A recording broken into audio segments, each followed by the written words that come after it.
Les doy la bienvenida a este nuevo análisis. Hoy vamos a mapear una situación que literalmente tiene al mundo entero en vilo. Vamos a desglosar este complejo enfrentamiento en el Medio Oriente, pero no como un simple evento aislado, sino como un verdadero tablero de ajedrez de altísimo riesgo donde cada movimiento tiene consecuencias globales directas. Y lo vamos a hacer aplicando un enfoque geopolítico con una narrativa sencilla, organizando la información de diversas fuentes expertas para entender exactamente qué está pasando detrás de los titulares. A ver, profundicemos en esto. Cuando se habla de un cese al fuego, la mente salta inmediatamente a la idea de paz, ¿verdad? Pero en este tablero geopolítico, un cese al fuego casi nunca significa que llegó la paz definitiva. Más bien, es una ventana estratégica indispensable. Es ese momento preciso donde las fuerzas se reabastecen, reposicionan sus piezas y recalibran absolutamente todas sus estrategias antes de la siguiente gran jugada. Para ordenar este panorama que a veces parece tan caótico, vamos a dividir este análisis de hoy en 6 puntos bien concretos. 1. El periodo de reevaluación. 2. La disuasión y el estrecho. 3. Límites logísticos en Washington. 4. El peso de las sanciones. 5. El factor ruso y chino. Y 6. Las 3 opciones. Capítulo 1. El periodo de reevaluación. Los preparativos militares durante el cese al fuego.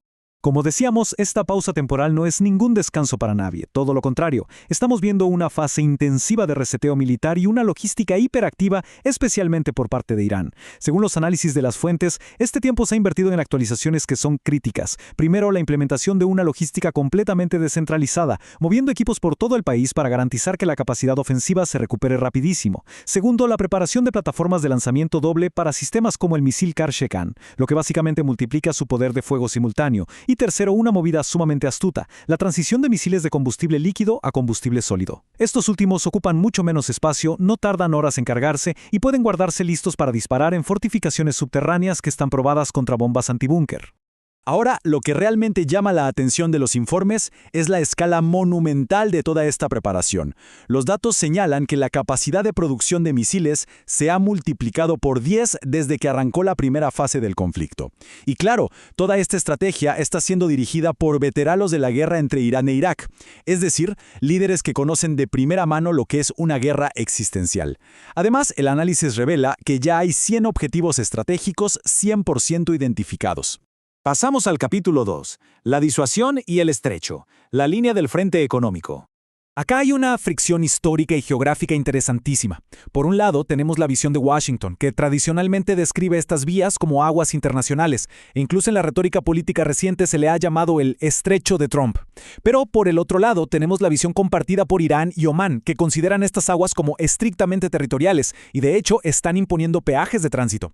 Y ojo con la historia porque juega un rol inmenso aquí. Irán conmemora el Día del Golfo Pérsico recordando la expulsión de los portugueses allá por el año 1622. Es una narrativa súper potente que usan hoy mismo para justificar el control de la zona y proyectar una región sin interferencias de Occidente. Obviamente, aplicar un bloqueo total es geográficamente dificilísimo.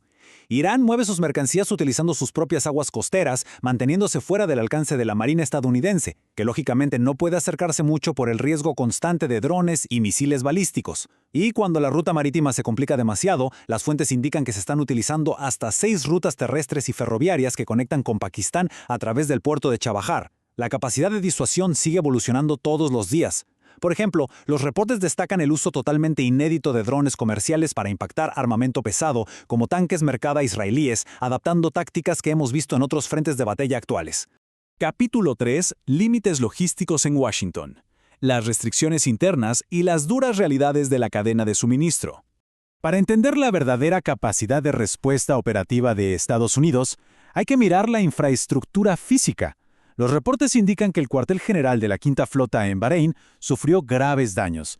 Las bases en Kuwait figuran como inutilizables tras los ataques, y la inmensa base de Al Udeid en Qatar también recibió impactos importantes. A esto se le suma un dato clave que señalan las fuentes: la falta de un comandante terrestre conjunto en la región, básicamente porque hoy no existe una misión viable para tropas en tierra. O sea, el daño a la infraestructura limita muchísimo las operaciones, y cualquier intención política de escalar choca de frente con esta realidad de cemento y acero. Y esto ilustra de manera brillante otro cuello de botella invisible, pero absolutamente definitivo: los minerales de tierras raras. samario, neodimio, disprosio. Se necesitan entre 4 y 6 de estos elementos súper específicos para fabricar los sistemas de guía y los imanes de los misiles de precisión estadounidenses, como los interceptores Patriot o los Tomahawk. El gran dilema logístico es que Estados Unidos depende abrumadoramente de China para obtenerlos, y en este clima de tensión geopolítica, China simplemente está reteniendo ese flujo, impidiendo que la industria armamentística pueda reponer arsenales que ya están bastante vacíos. Toda esta restricción de suministros genera un contraste gigante con lo que pasa puertas adentro en Washington. Allá vemos debates acalorados sobre la ley de poderes de guerra de 60 días, como lo vimos en la audiencia en el Congreso con Pete Hegseth y la representante Sarah Jacobs. Pero, mientras se discuten plazos legales y autoridad política, la realidad de los comandantes en el terreno es otra muy distinta. Los inventarios de armas de alta precisión están peligrosamente bajos y la cadena de producción simplemente no da abasto para seguirle el ritmo a las exigencias políticas. Vamos al capítulo 4, el peso de las sanciones. La realidad económica interna. El punto crucial de todo este desgaste se resume en un número brutal, 1.81 millones. Esa es la exorbitante tasa de cambio del rial iraní frente al dólar en el mercado abierto, según los reportes citados. Es una cifra que aterriza de golpe el concepto abstracto de guerra económica y lo convierte en una realidad diaria y durísima para toda la población civil. Porque una devaluación tan extrema desata un efecto dominó masivo. Estamos hablando de picos de inflación que llegan al 8% en un solo día. Las fuentes informan que el gobierno ha tenido que echar mano de sus reservas soberanas solo para poder importar bienes absolutamente básicos como arroz y carne. Se han vuelto a introducir sistemas de cupones para racionar productos de primera necesidad y además hay constantes cortes de Internet que paralizan por completo la economía digital. Así que a pesar de la fuerte retórica de resistencia, el nivel de desgaste tras años de sanciones extremas es una verdadera prueba de fuego para el país. Capítulo 5. El factor ruso y chino, alterando el balance de poder regional. Veamos cómo toda esta red de alianzas se teje a una velocidad increíble. En solo una semana, vimos una ráfaga de diplomacia de altísimo nivel. El lunes, la diplomacia iraní coordina los movimientos marítimos en el Golfo con Omán. El martes, se aseguran las rutas terrestres con Pakistán. El miércoles, aterrizan en Moscú para reuniones cara a cara con Vladimir Putin y Sergei Lavrov. Y ya para el jueves, es el propio Putin quien realiza una llamada de 90 minutos directamente a Washington. Estamos presenciando un ecosistema diplomático, militar y de inteligencia completamente sincronizado para ofrecer alternativas tangibles frente a cualquier presión occidental. Y mientras Rusia mueve los hilos de la diplomacia dura, China tiene una doble palanca estratégica enorme. Por un lado, controla la exportación de esos minerales de tierras raras vitales para la capacidad armamentística estadounidense. Y por el otro, sigue comprando cantidades masivas de petróleo iraní sancionado, ignorando por completo las prohibiciones. En la práctica, China funciona como una válvula de escape financiera gigantesca que anula los efectos del bloqueo, complicándole muchísimo las opciones a Washington. Y finalmente, el capítulo 6, las 3 opciones, los escenarios finales. Llegamos al clímax del análisis. Las fuentes destilan toda esta situación en 3 caminos posibles para Washington, y ninguno es fácil. Paso 1. La aceptación.